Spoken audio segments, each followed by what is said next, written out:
Have you ever considered what happens when too much power rests in a single set of hands, or with one small group?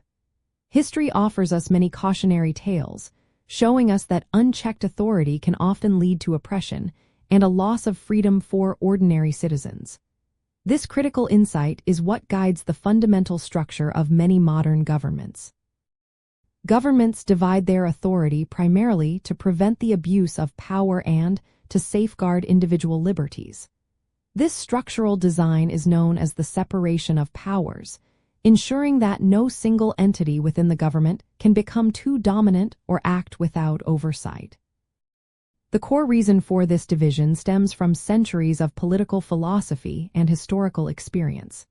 Thinkers like Montesquieu argued that for liberty to thrive, governmental functions should be distinct and exercised by separate bodies.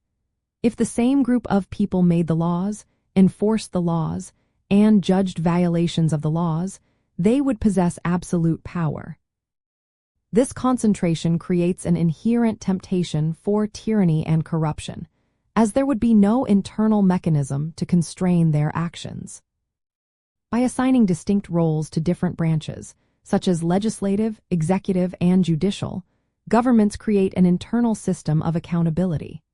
Each branch is responsible for specific tasks and is largely independent in its operations, reducing the risk of a centralized authority unilaterally imposing its will.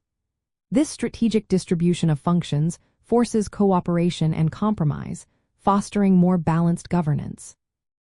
This concept is often reinforced by an additional layer called federalism, where power is also divided between a national government and regional state governments. This dual division, both horizontally among branches and vertically among levels of government, creates even more safeguards.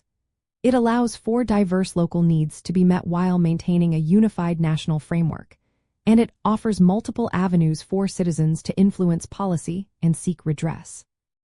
Understanding this foundational principle reveals how resilient and responsive a government can be when its powers are thoughtfully distributed.